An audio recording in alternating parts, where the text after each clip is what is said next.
Hello दोस्तों, कैसे हैं आप सब। आशा करती हूँ कि आप सब अच्छे होंगे। अगर आप इस चैनल पर नए हैं तो प्लीज़ मेरे चैनल को सब्सक्राइब करें, क्योंकि आपका एक सब्सक्राइब मेरा हौसला बढ़ाता है और मुझे और वीडियोस बनाने के लिए प्रेरित करता है। तो प्लीज़ मेरे चैनल को सब्सक्राइब करें और लाइक और शेयर करना ना भूलें। आज जो कहानी मैं आपको सुनाने वाली हूँ, उस कहानी का शीर्षक है जलपरियों की कहानी। गंगा नदी के तट पर जलपरी नाम की कुछ मछलियाँ निवास किया करती थीं। वो अपने अंडे वहीं पर देती थी, लेकिन एक दिन कुछ मछुआरों की नज़र उन पर पड़ गई। और फिर क्या हुआ कि देखते हैं आगे। उन सभी मछलियों का स्वभाव बहुत ही अलग था। संकट आने के लक्षण मिलते ही संकट टालने का उपाय करने में विश्वास रखती थी। लता कहती थी कि संकट आने पर उससे बचने का प्रयत्न करो। प्रिया का सोचना था कि संकट को टालने या उससे बचने की बात बेकार है। करने कराने से कुछ नहीं होता, जो किस्मत में लिखा है वह होकर रहेगा। एक दिन शाम को मछुआरे नदी में मछलियां पकड़कर घर जा रहे थे। बहुत कम मछलियां उनके जाल में फंसी थी, अतः उनके चेहरे उदास थे। तभी उन्हें झाड़ियों के ऊपर मछली खोर पक्षियों का झुंड जाता दिखाई दिया। सबकी चोंच में मछलियां दबी थी। वे चौंके। एक ने अनुमान लगाया, लगता है झाड़ियों के पीछे नदी से जुड़ा जलाशय है। यहाँ इतनी सारी मछलियां पल रही हैं। मछुआरे पुलकित होकर झाड़ियों में से होकर जलाशय के तट पर आ निकले और ललचाई नजर से मछलियों को देखने पर लग पड़े। एक मछुआरा बोला, आहा, इस जलाशय में तो मछलियां भरी पड़ी हैं। आज तक हमें इसका पता ही नहीं लगा। यहाँ हमें ढेर सारी मछलियां मिलेंगी।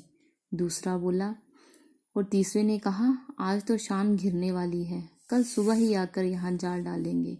इस प्रकार मछुआरे दूसरे दिन का कार्यक्रम तय करके चले गए।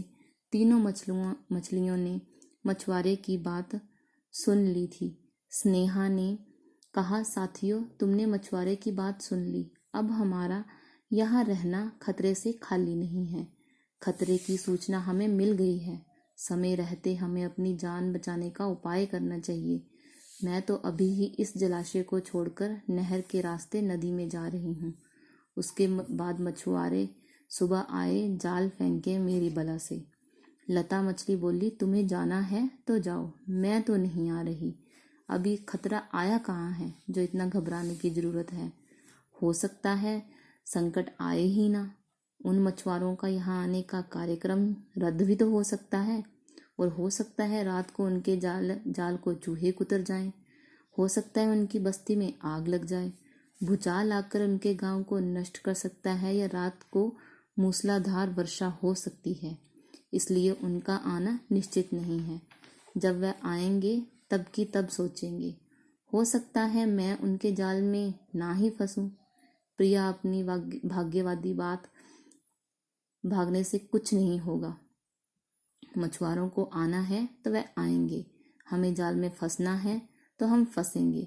किस्मत में मरना ही लिखा है तो क्या किया जा सकता है। इसी प्रकार स्नेहा तो उसी समय वहां से चली गई। लता और प्रिया तो जलाशय में ही रही। भोर हुई तो मछुआरे अपने जाल को लेकर आ गए और लगे जलाशय में जाल फेंकने और मछलियां पकड़ने। लता ने संकट को आए देखा तो लगी जान बचाने के उपाय सोचने। उसका दिमाग तेजी से काम करने लगा। आसपास छिपने के लिए कोई खोखली जगह भी नहीं थी। तभी उसे याद आया कि उस जलाशय में काफी दिनों से एक मरे हुए ऊदबिलाव तैर रहा है। वह उसके बचाव के काम में आ सकता है। जल्दी ही उसे वह मिल गया। लता ऊदबिलाव के पेट में घुस गई और उस अपने ऊपर लपेटकर बाहर निकली। कुछ ही देर में मछुआरे के जाल में लता फंस गई। मछुआरे ने अपना जाल खींचा और मछलियों को किनारे पर जाल से उलट दिया। बाकी मछलियां तो तड़पने लगी, परंतु लता दम साधकर मरी हुई मछली की तरह पड़ी रही। मछुआरे को भभका लगा तो मछलियों को देखने लगा। उसने निश्चल पड़ी लता को उठाया और सूंघा। यह तो कई दिनों से मरी मछली है। सड़ चुकी है। ऐसे बड़बड़ाकर बुरा सा मुंह बनाकर उस मछुआरे ने लता को जलाशय में फेंक दिया। लता अपनी बुद्धि का प्रयोग कर संकट से बच निकलने में सफल हो गई थी। पानी में गिरते ही उसने गोता लगाया और सुरक्षित गहराई में पहुंचकर जान की खैर मनाई। प्रिया भी दूसरे मछुआरे के जाल में फंस गई थी और एक टोकरे में डाल दी गई थी। भाग्य के भरोसे बैठी रहने वाली प्रिया ने उसी टोकरी में अन्य मछलियों की तरह तड़प तड़प कर प्राण त्याग दिए। इस कहानी से हमें यह सीख मिलती है कि भाग्य के भरोसे हाथ पर हाथ धरकर बैठे रहने वाले का विनाश निश्चित है। इसलिए ही तो जो लोग भाग्य के भरोसे बैठे रहते हैं उनका विनाश होना निश्चित होता है। तो दोस्तों, ये थी आज की कहानी। आशा करती हूँ कि आपको पसंद आई होगी। अगर ऐसी ही और कहानियाँ आप सुनना चाहते हैं तो प्लीज़ मेरे चैनल को सब्सक्राइब ज़रूर करें और लाइक शेयर करना ना भूलें। धन्यवाद।